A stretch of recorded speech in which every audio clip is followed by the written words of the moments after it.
Hello, everyone. Today, I'd like to provide an overview of the precision medicine movement and spend a bit of time focusing on innovations that have led to advances and the success in the immuno-oncology field.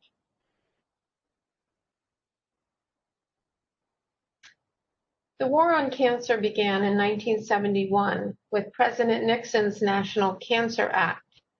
3 decades later, a new era emerged in the fight against cancer called personalized or precision medicine. According to the Precision Medicine Initiative launched by President Obama in 2015, precision medicine is an approach for disease treatment and prevention that takes into account individual variability in genes, environment, and lifestyle for each person. The disease area where precision medicine has had the biggest impact thus far is oncology. The success of precision medicine is being built on innovations in research, technology, and policies.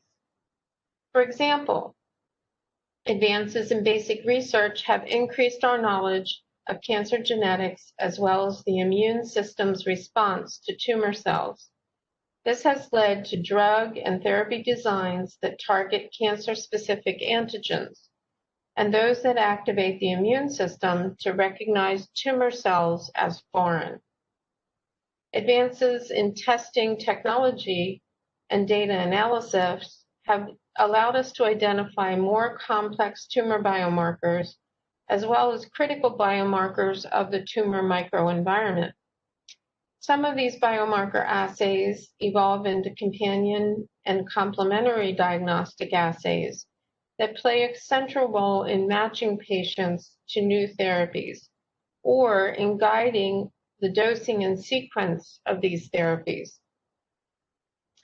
Innovative clinical trial designs, such as basket and umbrella trials, and new regulatory policies have accelerated the approval of precision medicine therapies, especially those for rare patient populations. The precision medicine movement began with molecularly targeted therapies. The identification of genetic alterations in cancer cells in the genes that you see listed here, and the classification of those alterations that are considered driver mutations has led to an impressive list of therapies targeting tumors that harbor these aberrations. Advances in PCR and highly multiplex platforms like next-generation sequencing have led to a better understanding of the different genetic profiles that exist across tumor types. These testing platforms have also helped us understand that there are molecular subtypes that make up a disease, such as non-small cell lung cancer and breast cancer. And these platforms have also enabled the discovery of rare targetable alterations, such as NTRK fusions. Advances in these technology platforms have also allowed molecular testing to expand from research laboratories into clinical routine testing.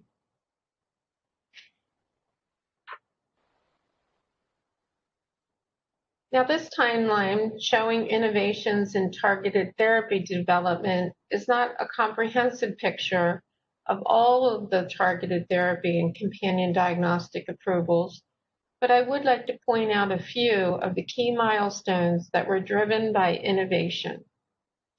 Herceptin was the first targeted therapy to be approved in 1998, along with an IHC-based companion diagnostic assay called the Herceptin test. The initial drug approval was for HER2-positive metastatic breast cancer patients, but the approval was later expanded to include HER2-positive gastric cancer. Additional IHC and fish-based assays have also been approved to identify patients with tumors that overexpress HER2. This launched the era of precision medicine.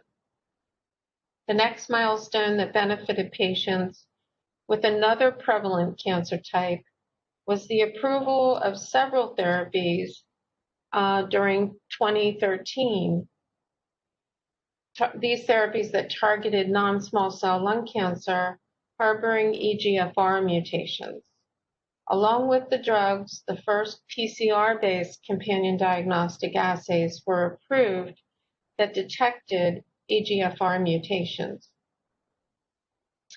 Initially, the approval of drugs and companion diagnostics was what could be described as a one-to-one model. One assay was approved as a companion diagnostic for one drug, and one drug had a single approved companion diagnostic. That model slowly changed over time, and in 2017, the one drug, one diagnostic paradigm shifted even further with the approval of the first next-generation sequencing-based CDX assays, creating the one diagnostic for many drugs model.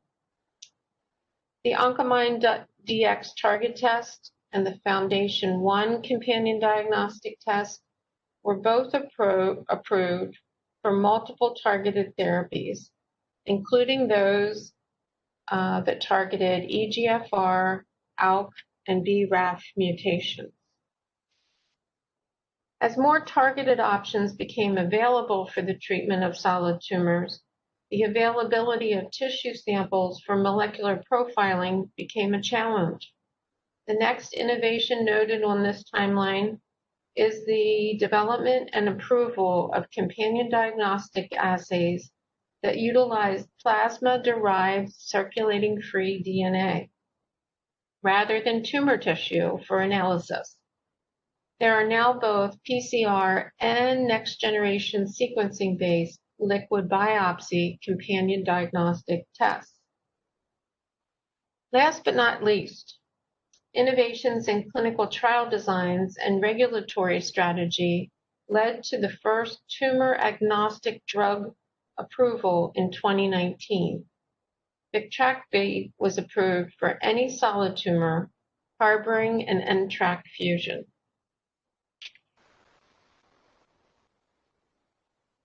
Moving on, immuno-oncology is the term used to describe the next major phase of the precision medicine era. The observation that the immune system could play a role in destroying a tumor was made almost 50 years ago. However, many more decades of basic science research were needed before we could apply our understanding of the checks and balances that exist within the immune system to the development of cancer-targeted therapies. The first class of immunotherapies included interferons and interleukins, etc. They provided a general enhancement of the immune system, but did not specifically direct the immune system toward cancer cells. Excuse me. Checkpoint inhibitors are a type of immunotherapy that is more targeted to cancer cells and really put immunotherapy on the map. Checkpoint molecules exist to prevent our immune system from attacking normal cells. However, tumor cells can also express the checkpoint molecules as a means of avoiding immune cell attack. Drugs called checkpoint inhibitors block these molecules, allowing immune cells to attack the cancer cells.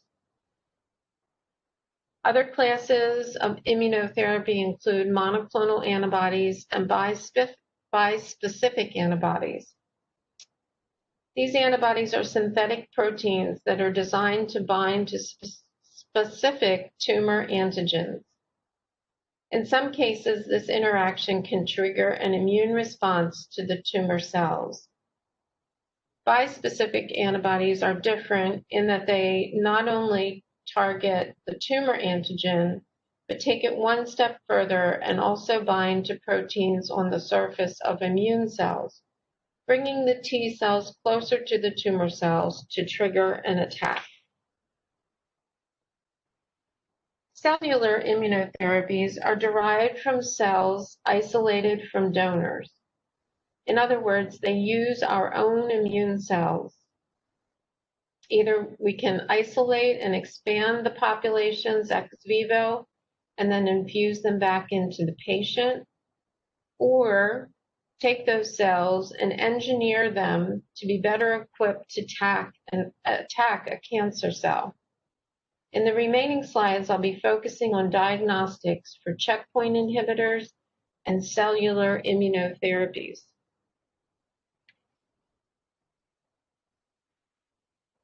On the left half of this timeline, I've noted some of the major research milestones that paved the way for the development and approval of cancer immunotherapies, starting with a prostate cancer vaccine in 2010, followed by the approval of the first checkpoint inhibitor, Yervoy, or ipilimumab, in 2011.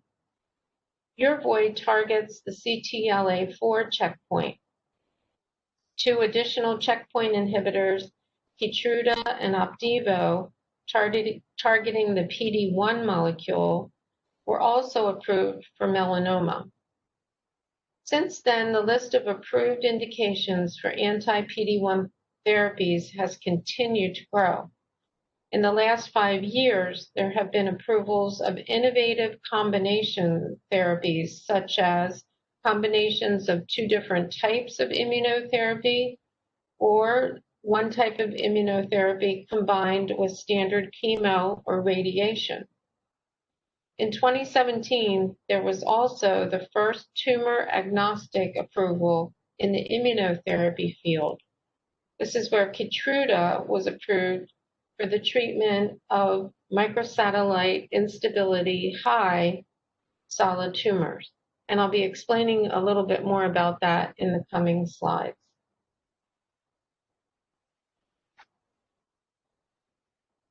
How are patients identified who are most likely to respond to checkpoint inhibitors? Since the target of several of the first immunotherapies that were approved was the PD-1, PD-L1 pathway, levels of expression of PD-L1 were investigated in many trials as being a predictive biomarker of response.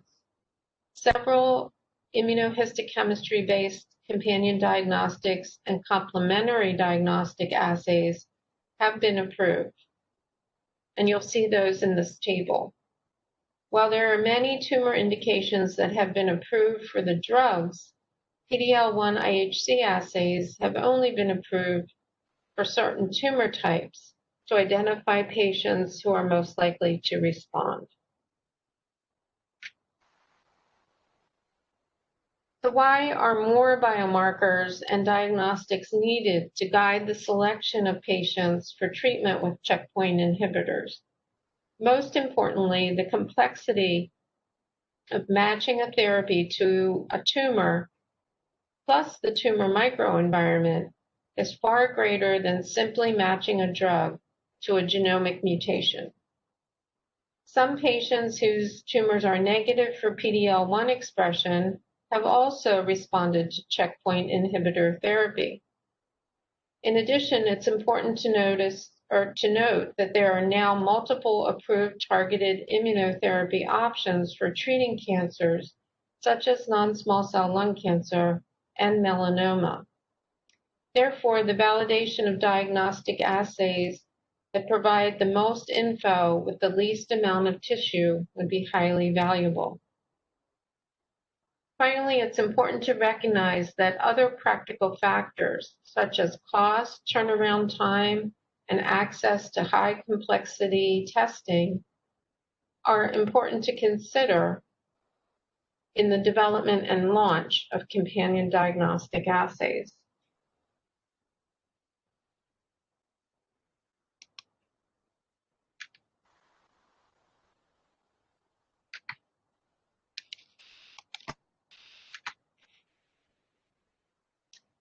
In the next few slides, I'll be covering potential companion diagnostics for checkpoint inhibitors. These include microsatellite instability, tumor mutation burden, and various gene expression signatures. Let's start with microsatellite instability, or MSI. Tumors are classified as MSI high, low, or stable. MSI is a term used to describe a phenotype that is linked to an impaired DNA mismatch repair system. This defect can be caused by inherited or acquired defects in mismatch repair genes. The link between response to checkpoint inhibitors and MSI status is based on the premise that higher levels of mutations will lead to the expression of higher levels of non-self or neoantigens, which will result in higher activation of the immune system. This figure comes from one of the many anti-PD-1 checkpoint inhibitor studies, showing higher levels of progression-free survival and overall survival in patients that have MSI-high tumors.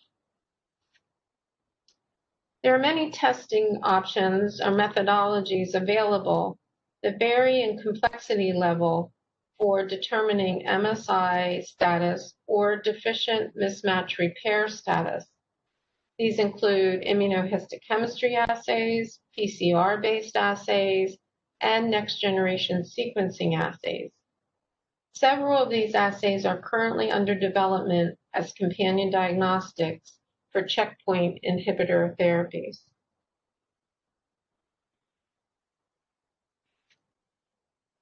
Another potential predictive biomarker that is based on the hypothesis that higher level mutations will result in higher levels of immunogenic tumor antigens is tumor mutation burden, or TMB. TMB is defined as the total number of somatic coding mutations and expressed as mutations per megabase. This figure is taken from a study of pooled data comparing objective response to TMB levels in 27 different tumor types. You can see there's a correlation between TMB and objective response rate with anti-PD-1 or anti-PD-L1 therapies.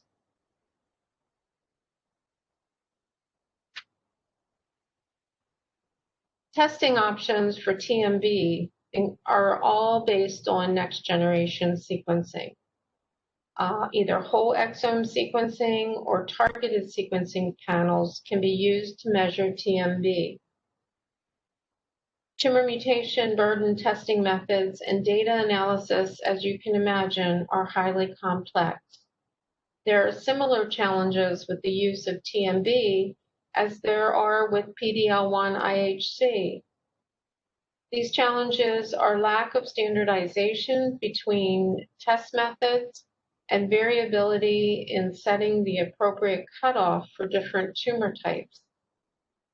In addition, the turnaround time for TMB testing can be quite long, up to several weeks, making it impractical for patient treatment decisions.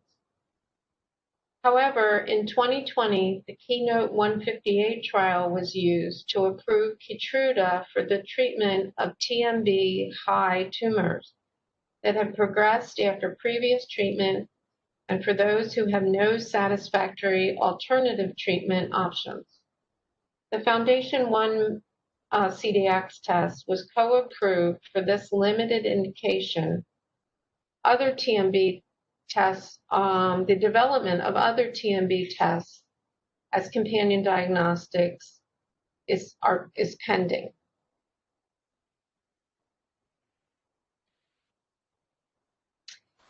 It's important to note that tumor mutation burden is not the same as MSI high status. MSI high is associated with higher TMB, but not all TMB high tumors are due to a defect in mismatch repair. This data is from our lab, where we compared MSI and TMB status in a set of colorectal cancer samples. You see one case on the far right exhibited exceptionally high TMB levels, but was found to be microsatellite stable. Mutation profiling revealed a critical mutation in the POL-E gene in this case. The POL-E gene encodes a protein involved in DNA proofreading. Additional studies are needed to determine if mutations in POL-E and POL-D or other DNA repair genes may also be predictive of response to checkpoint inhibitors.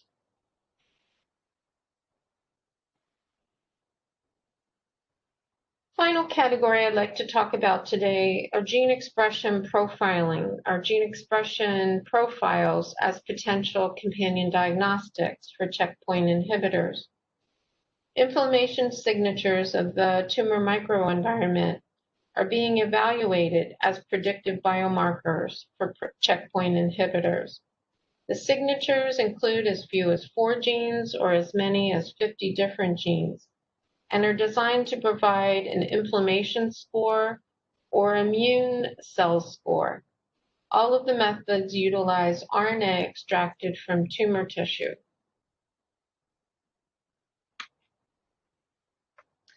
Many papers have been published on different gene expression signatures.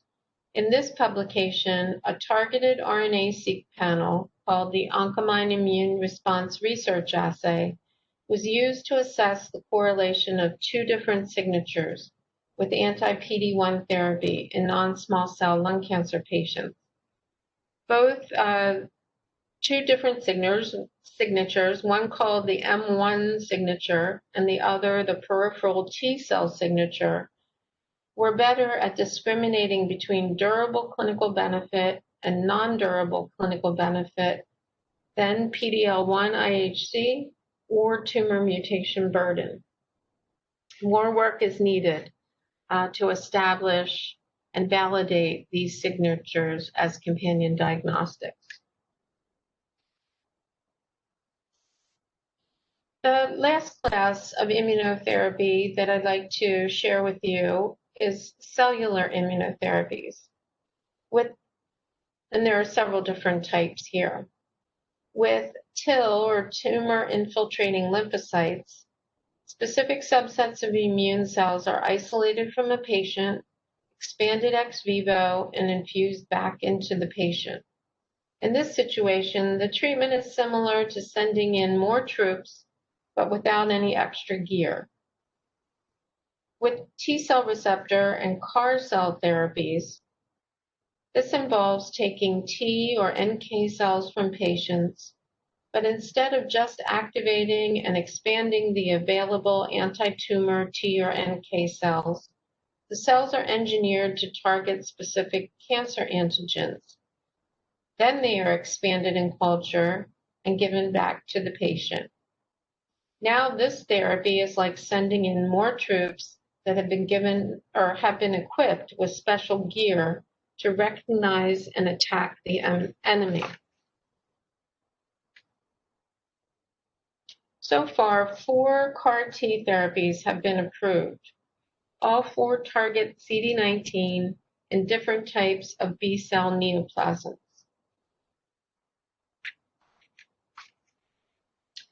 With cellular immunotherapy, diagnostic assays are needed for patient selection or can be needed for patient selection, on-treatment monitoring, and long-term safety assessments.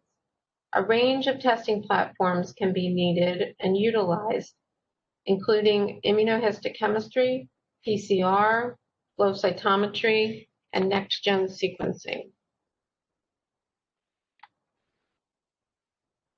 Here's a list of some of the tumor antigens being targeted by engineered cellular therapies. The need for a companion diagnostic to identify patients who are most likely to respond to engineered cell therapies depends on the prevalence of expression of the cancer-specific antigen. For example, some targets, such as CD19, are expressed on nearly all of the B-cell neoplasms. Therefore, a companion diagnostic would not be needed. However, the expression of more unique targets, such as NY-ESO-1, can vary from 20 to 90%, depending on the tumor type. Therefore, a companion diagnostic assay might be warranted.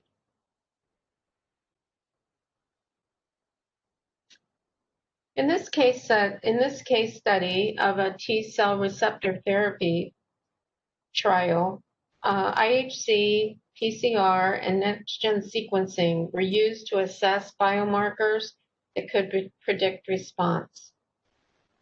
This therapy is engineered to target MAGE A3 and A6. Initially, both an IHC assay and an RT-qPCR assay were used for patient selection.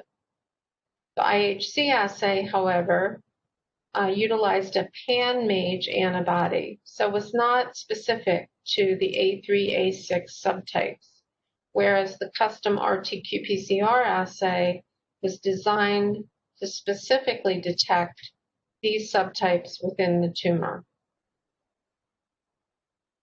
Other biomarkers were also of interest and are listed here, and I'll show you some examples of the data on the next slide.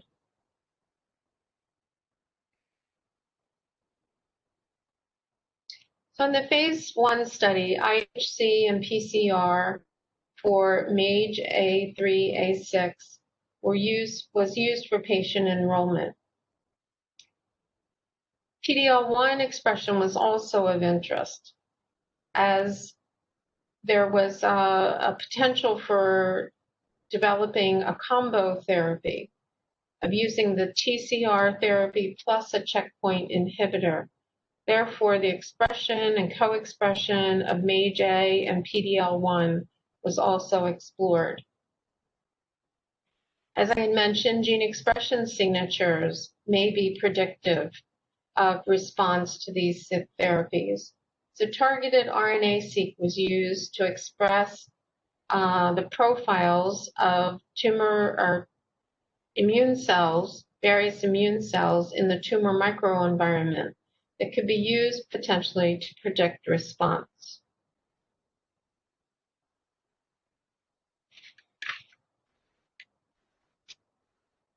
You can see examples here of some samples where there was depletion of key and critical immune cell subsets.